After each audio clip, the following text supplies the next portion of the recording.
Welcome into Steelers Latest, your daily spot for all news and information related to your Pittsburgh Steelers. I'm your host, Cole Denis. Please like and subscribe to the channel if you enjoy the content to stay up to date with everything Steelers. But let's get rolling as back-to-back weeks. We got a little bit of a revenge game. Last week it was Aaron Rodgers going to face the Jets. Now, Seattle coming to town to face the receiver they got rid of, DK. DK playing it down like Rodgers did last week that this doesn't mean anything more than a normal game. As I said last week with Rodgers, the competitive drive to get to the NFL is a whole hell of a lot more than the normal person has. And that doesn't just go away once you're there. I think he's gonna, it's like, it means nothing, but we all know, we all know he was ran out of town. They had brought in Jackson Smith and Jigba 2 years ago in the draft.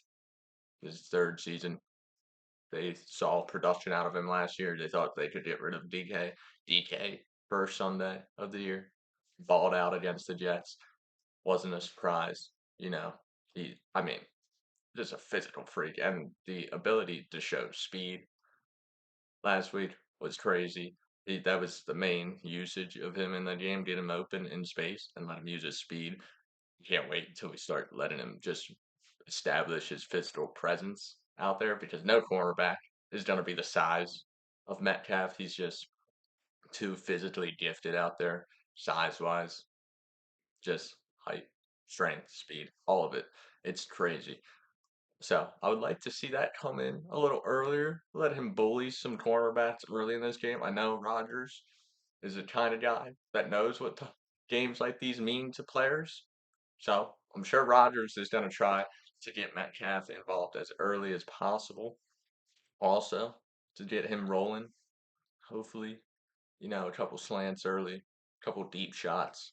Then later into the game, I'd love to see him put up over 100 yards, maybe a touchdown or two.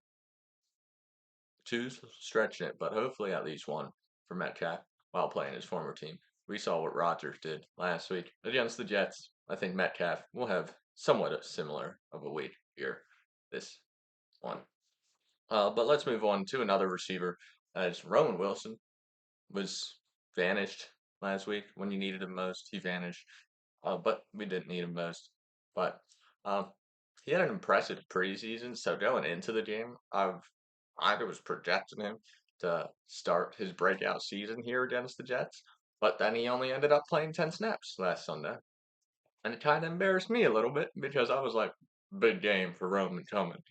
Tomlin addressed this in his last press conference, saying he didn't have enough 11 personnel. We didn't run enough 11 personnel to get him out there.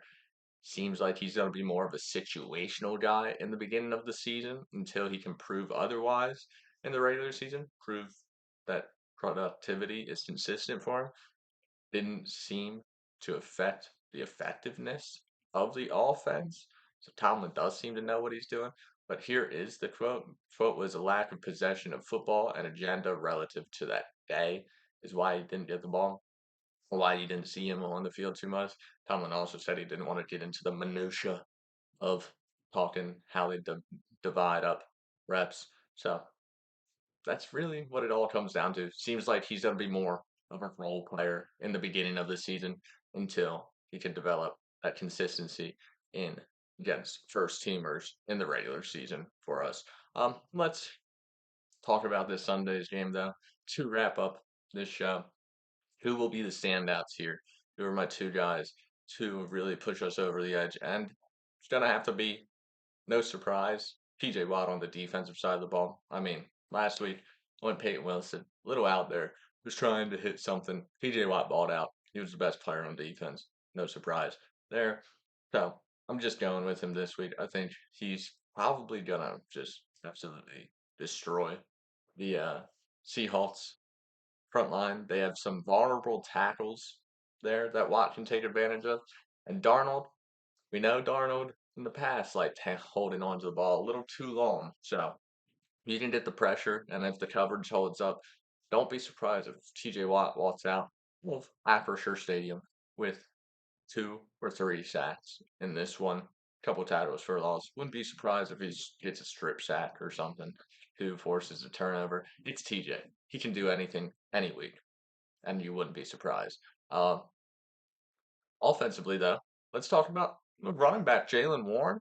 I think he's probably going to get more touches this week. I think the Seahawks, after watching Aaron Rodgers throw for 4 touchdowns and be the reason we beat the Jets last week, I think they're not going to want that to happen once again. No one wants a 41-year-old to be the reason you're losing. So I think they're going to more sell out to stop the pass here early. We should open up some run game lanes for Jalen Warren, and we know he's explosive. If the lanes are there, he's going to attack them and attack them hard. So don't be surprised if he goes over 100 yards in this one. And in the red zone, don't be surprised if he's able to knock a couple in to the end zone, push them across the goal line while we're down there. Kenny G also could have a solid game as RB2 in this one. I really do think Jalen Warren will be getting most of the touches. Now, don't put too much weight on this because I did go for 0-2 last week with the people I selected. I selected both Wilsons to ball out on the offensive and defensive side of the ball. Both of them didn't really do too much. So hopefully this week it goes a little better for me. We'll talk about it Monday on if I hit my predictions here. Well, let's wrap up the show with our final prediction, our final score prediction. And I got the Steelers walking out of the uh, Acrisure Sunday with a 24-20 win over the Seahawks. As I said, I think there's some vulnerabilities with this Seattle offense that the Steelers can really take advantage of. I think it will be closer than last. No, I guess not closer than last week because we lost by or we won by only 2 points. But once again, like last week, it will be a close game, another close win. That's the Steeler way as of recent years. Haven't shifted any opinions yet this season, though. As we know, I had us beating Seattle coming into the season. I still think so. I think it just feels like we'll probably dominate this game. It will feel like, and you'll look at the score and it will be close at the end. I think we'll win in the trenches on both sides. I think our offensive front is a good matchup against them. The only person I worry about on their defensive front is really Leonard Williams.